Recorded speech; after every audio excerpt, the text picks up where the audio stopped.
What'll end up happening, I'm guessing, because it's live right now. So, aside from you joining it in, I don't know how to connect it so that you can actually join in on it. I know on Instagram we can do, so you can, okay, so he joined. So now I know you can ask from there to join in on the live. Okay, I'm about to turn this, add some more light in on here so people can see me. Hold on. As Chapter says, say, hold you. Add some more light. There we go. That should help.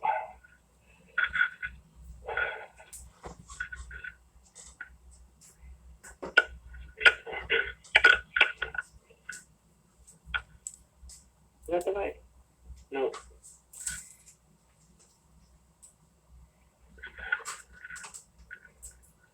All right, request is on view. ABE. Again.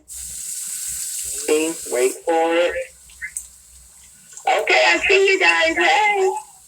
Okay, I need y'all to kind of get together a little bit.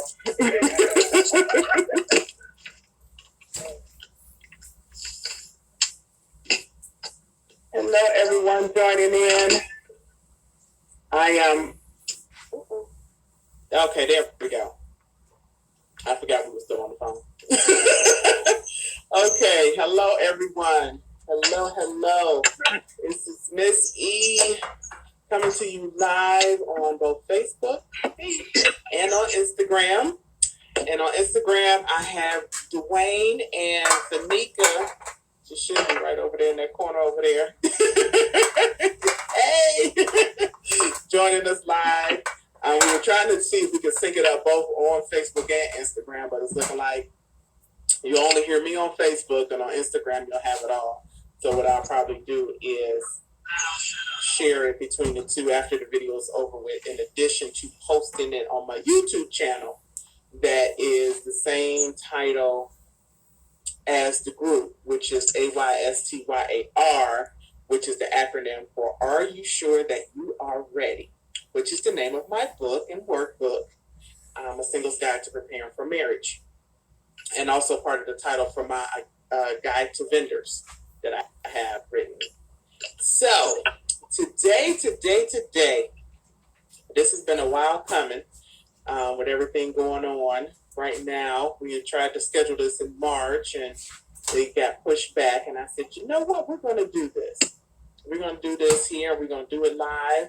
I'm glad that I got the opportunities to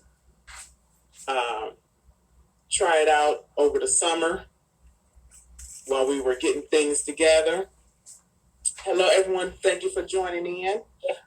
Today's topic is for better or for worse. How bad can it get?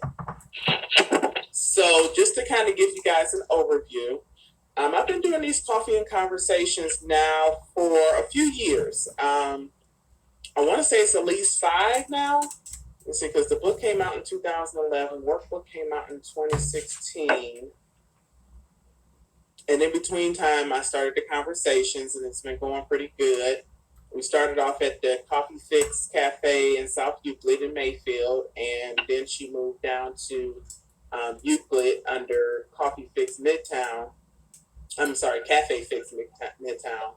And but currently, due to our current climate of COVID, then that's been put on hold. So, alternative, we use social media. Yay! So we'll do that. And so part of this conversation came up as a result or in connection to domestic violence awareness. And the reason why I say that is because it's key. It's key. And one of the things I found out, and even more so after having conversations with you guys in particular, was about how the signs of it can go undetected or not taken seriously or go unnoticed a lot of times, especially in society. And one of the biggest things is that goes unreported. They go unreported a lot, and then at the same time, men tend to be are also victims. I should say are also victims as well as women, but a lot of men fail to report it because they feel like it's less manly to be reported that a woman was bullying on you or whatever the case is.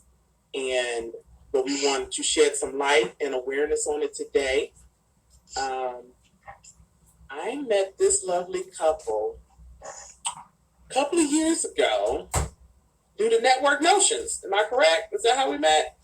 That is. Okay. So we met, we just kind of hit it off, and then we just connected and we started doing things together. You guys allowed me to help you get organized at your house, and you supported me with your bread. I was grateful to be able to help contribute for your drive that you did last year, the big drive. I was pushing everybody. I was like, you all got stuff to donate? I got people for you. I got something for that. Which works well considering the other business that I do. The organizing and stuff worked out very wonderful. So all my clients appreciated it, and I'm glad that it was able to be purpose for something good, because you guys' organization, Doing Better Than Excellence, yes, has been doing the thing. How about you guys tell us about your organization, what you do, how you do it, why you do it, a little bit. Just a little bit. Just a little bit. Okay, so Doing Better Than Excellence officially became a brand in 2015. Mm-hmm. Before that, I had just been, unofficially just helping out the community, helping people redo their resumes, helping people, because I had been in that position before. And then it came to a point where I was like, there's a lot more people I could reach if I can get a lot more support and funding, and like to make a bigger noise. Because now, I used to say that if people just listen to me, then I can really make change. But God told me, well, I give you a voice to say something. Right. So that's what I've been doing. So for the last 5 years, we have been doing Better Than Excellence. We have been creating, changing lives, doing a lot of different things. We advocate against domestic violence, as you mentioned before. We also teach different ways of how to get out of your own way. We teach. Okay. I used to call it a winning mindset. As of this year, I've changed it to a victory mindset. Because one of the things that I wanted to do was change the mindset of people from thinking of always just, I'm winning, to you have to eventually overcome something. And that's what we in DBE do. We help people overcome those obstacles. So you no longer are a victim, you're a survivor. Okay, so you no longer are winning, you've won, you're the victor. So you go from victim to victor. So now you have a victory mindset. Cool. You like to answer that? I see you look at me like, oh.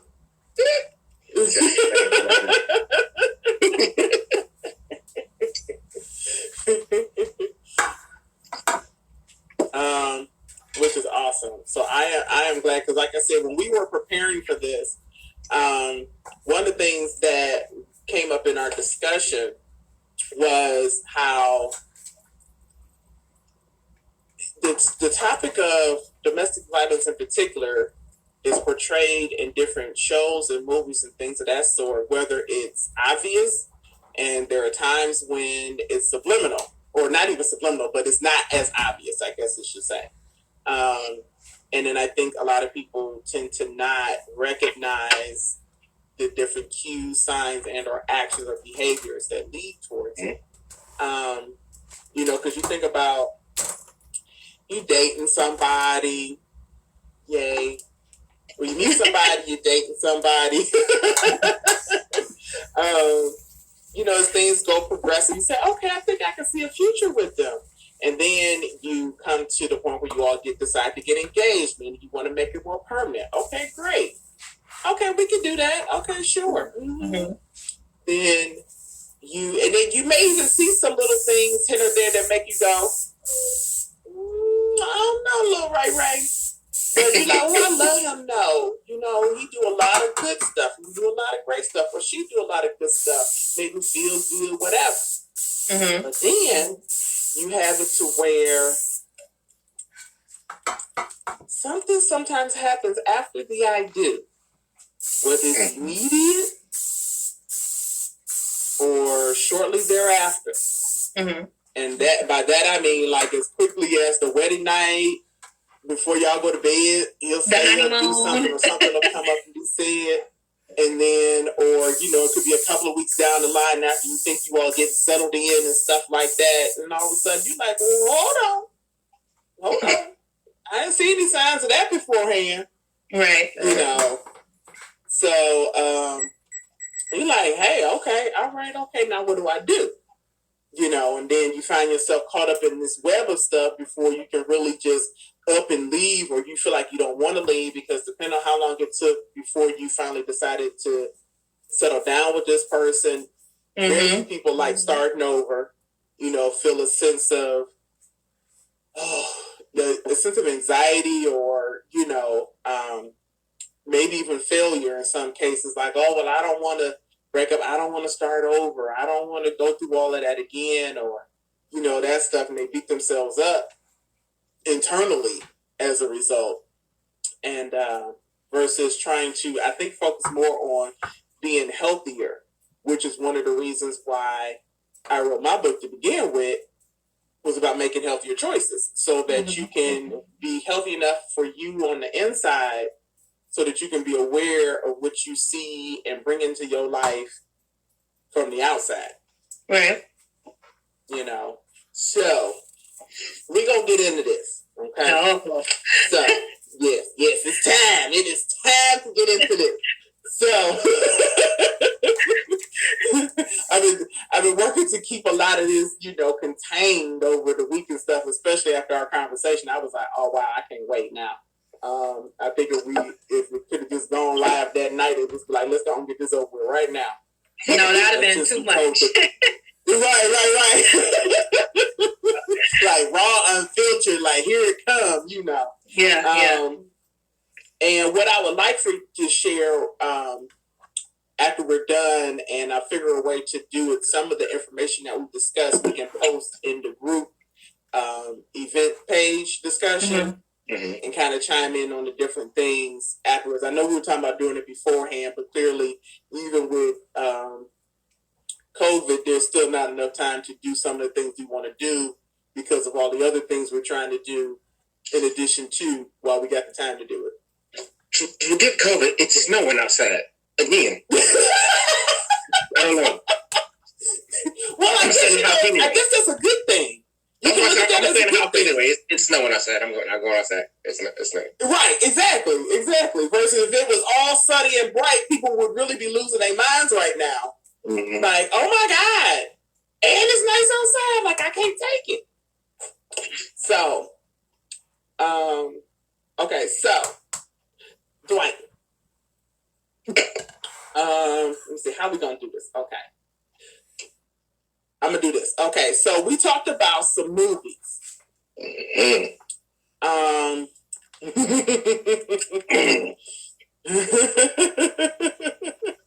She looked at the list. Right. I did. I and here's the thing. I actually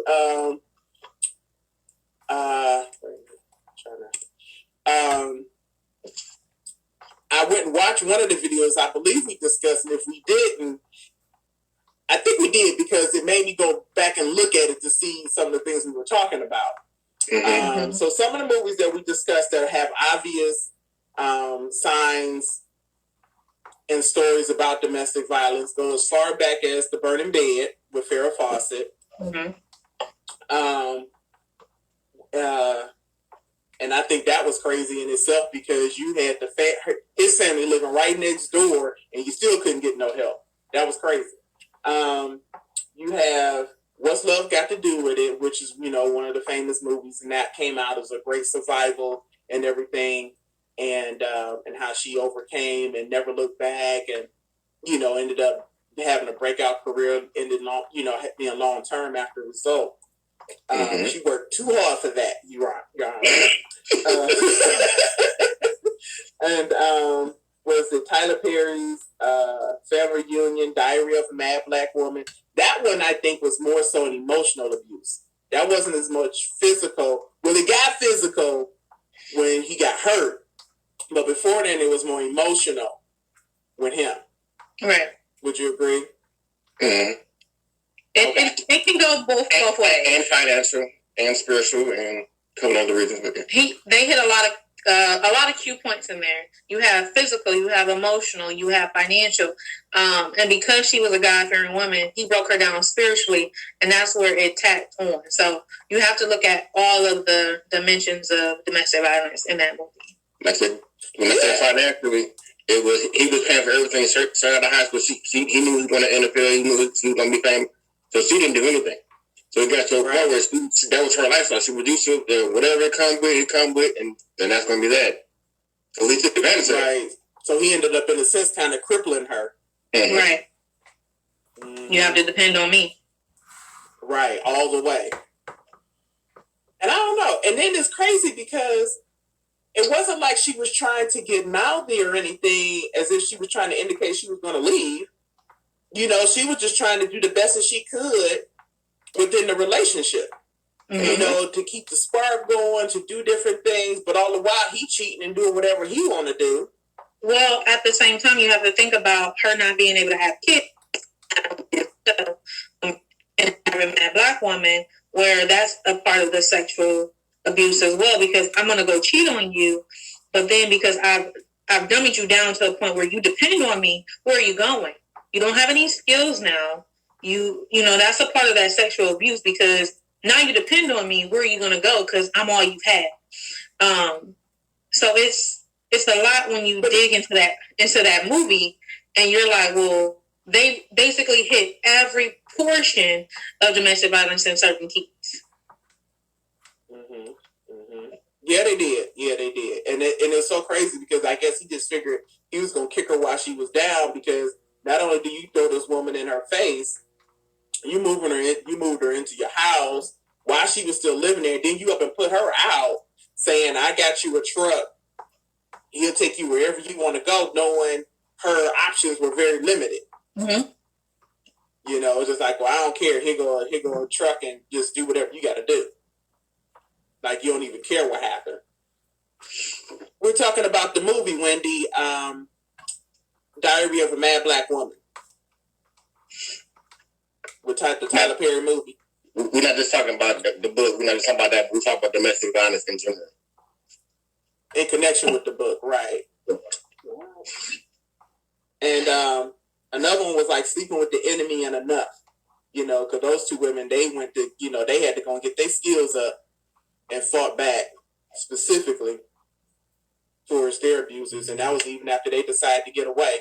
But they took necessary precautions on how to go about it, which I think was good too. You figured you had to get away because you recognized something was wrong, and you figured that was the key to your survival, was getting away. Right. And then you got other ones that were not as obvious, like Think Like a Man. They laughed a lot at it, but Kevin Hart's character was abused. He was, there was a lot of bullying going on there, in a sense where, they fussing at each other and everything, and she yanked him up and stuff near the end. Like, come on. But you have to think about the demeaning. How do you demean someone with words? And that's verbal. How do you psychologically talk to someone. In that movie, it portrayed it very well. Over the phone, you can't get to me, so I'm gonna dog you. And it was, I mean, they laughed about it because, of course, he's short, he's bigger. So how's this little man talking to you? So I mean, you think about things like that, but it's like he's still a man, right. You know. And then she dogged him back. She's still a woman. Like, we're human, you know. And it doesn't matter, man, woman. It doesn't matter. We hurt people with our words, with our actions. So we have to be conscientious of that. And I think that movie really portrays that point. And even to go further, and you don't think about the subtle cues, because I mean, of course, people deal with it in other ways. But when you look at the married couple when they were getting married, like, the psychological, it wasn't abuse, but the overlook, the oversight, where you deal with, am I putting so and so over so and so? He put his mom for so while over his soon to be wife. Correct. Yeah. So even though that's not abuse, it would have been if he hadn't addressed it. It could have started becoming those patterns. A lot of people do deal with that. Mm-hmm. Oh, trust me, we have. But you start those patterns start become those things, that those subtle cues that you don't pick up on, and those are the things that people need to start understanding, that those subtle cues can be a detrimental part to your relationship that you need to start seeing. And luckily, she started noticing, like, hey, like, this is not going to work. Like, it's either me or that. And it's not that she was pushing her to the side. It was like, no, places, steps and boundaries, and you have to understand that. So it's everywhere in most movies, but we just have to pick and choose what we see. Mm-hmm. Or you're so quick to laugh at it and be like, oh, he just don't let that, you know, or everybody just up like, oh, he good, he all right. It's a good comedy. It is, but when you start getting back into the gist of things and you're looking at it and you're like, oh, no, that's not cool. Mm-hmm. But it happens. It's like we was talking about Norbit. Yeah, it was set up as a comedy. There's a lot of funny points in the movie. But like I said, like I told you before, that whole movie, from his childhood through his whole adulthood life, she demeaned him, bullied him, financially broke him. You know, if she didn't do it, she was like, well, I got my brothers over here. So if you think about it, you know, yelling or raising the voice, I'm going to do this to you, or this and that. So he was in a position where, like, I don't have a choice in the matter. I'm just stuck, like, his whole life. Very true. Very true. So, with all of those, as I guess you could say, laying the foundation and covering how things happen, if you don't mind sharing, Duane, how you can connect or relate to the stories and how it happened to you in comparison to both how you grew up, how you ended up there, and how you kind of navigated through the process. Okay.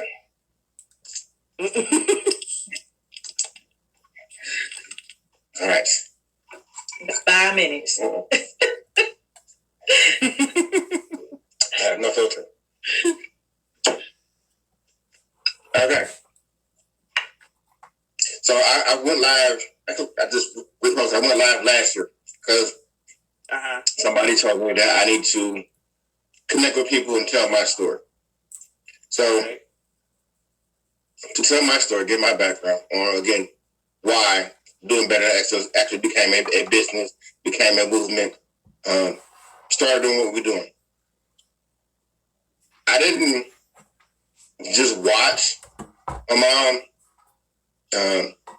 be abused for 17 years. I was caught up in the middle. You know, as a kid, it's me and my brother. My brother is 9 years older than me. So once he turned 18, he left, went to the Air Force, so we became me. In between them two, my mom and her husband. Okay, so when I told you they took turns on who's gonna put each other in the hospital this week, that was my life growing up. Okay, it's been 3 points in my life I had been homeless. The first point, and for my mom, I had to bring it up to like years later because she didn't think I remember because she thought I was, young enough and I was gonna forget about it. I was like, how could I forget about the whole situation? I was like, the story that happened was they're fighting. I'm in the middle. I'm trying to break it up. He swung a hammer. She hit him with a knife. Okay. That far from his heart. Wow. We end up living in a shelter. So when I say in the movie Pursuit of Happiness, it reminded me of a lot of things.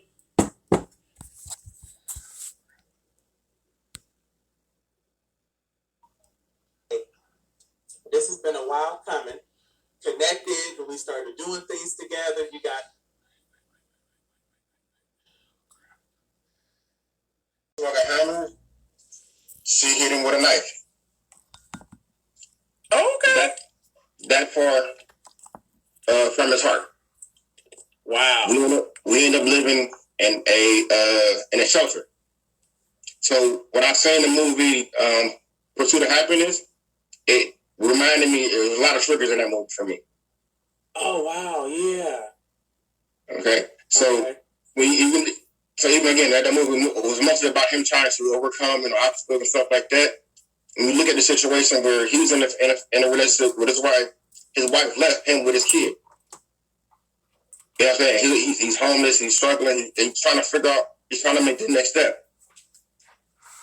Well, it was me and my mom in that position. So I know what it's like to be homeless. I know what it's like to, like she's on diary back by woman, being in a marriage, going through divorce, and being told to literally get your shit and get out and have nowhere to go. That was my first marriage. That was the word she literally told me. She came in one day, because I had already prayed about it, asked God what he wanted me to do, because we had already been separated or beefing or whatever. She came asking what do you want me to do? Do I stay my marriage? That's what I'm supposed to do, stick to my vows?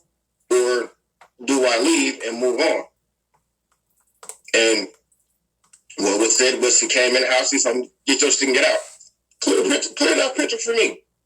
right, that's an answer for you right there.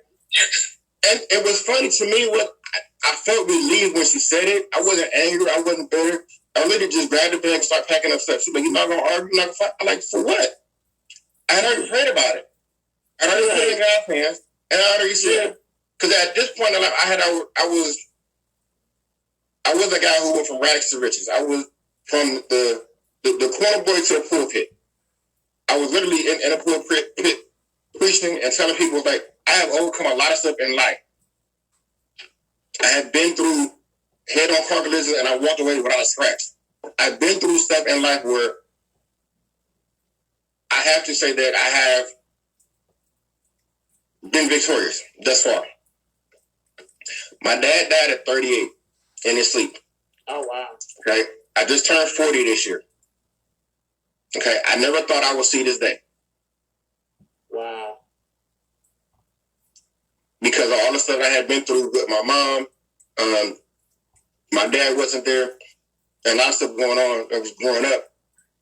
I didn't have a lot of friends. I moved a lot. So that became my life. So again, as you said, from growing up to my first marriage to why I started my company, that is my story. Okay, now when you look back, were there signs in the relationship of your marriage, of your first marriage, where you recognized it, or when did you recognize it? And I understand you were saying you were trying to save it, but what were the indicators? So for me, during my marriage, it wasn't like my parents' marriage. Theirs was everything. It was physical, it was financial, it was verbal, it was just horrible. But one thing I would say about my mom is she stuck to her vows. She said death do us part. I was just trying to figure out which one was going to kill each other first. Wow. But he died in. I went to the military in August of 2000. He died in September 2000. Wow. So.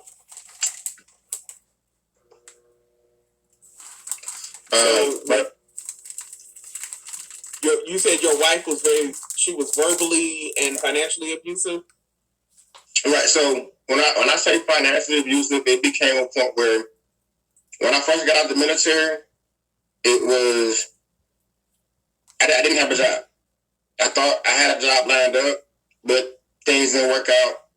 I had injuries from the military. Is the reason why I couldn't work certain jobs. I started working, the economy wasn't, as great as when I went in. The world has changed. So, that starting over, I said, you had been out, you had these certain skills and this certain mindset. And I was like, I've done so much. I have so many skills. Like, I know my worth now. I know I'm worth more than just, minimum wage. Right. Like, so, like, some parts of certain jobs, the reason why I couldn't get a job was because of pride. Certain things were like, for me, like, I get paid to go to school. Like, I have my GI Bill, but I literally get a check for going to school, and they pay for my school. So I was like, to me, it was like, okay, well, I finally got my disability going through. I was going to school. I'm bringing in 2 checks, but she still wanted me to work, so she didn't have to. I was like, but I'm bringing in 2 checks. What more do you want me to do? Right. We got to a point where you ain't got separated, whatever. That's actually when I told her, like, she told me to get my signet out. I was literally living in an abandoned building. Wow. But because she had my son with her, I was still paying her rent where she was staying. So I understand where some men are in life where they're like, where they'll do anything to try to make sure or stay, or even women, they're staying in relationships just for for the kids. It may not be the right reason, but me not growing up with my father in my life, and then he died when I was young, I wanted to be different. I wanted to break those cycles. So I tried as best as possible, as long as I could, to be there for him.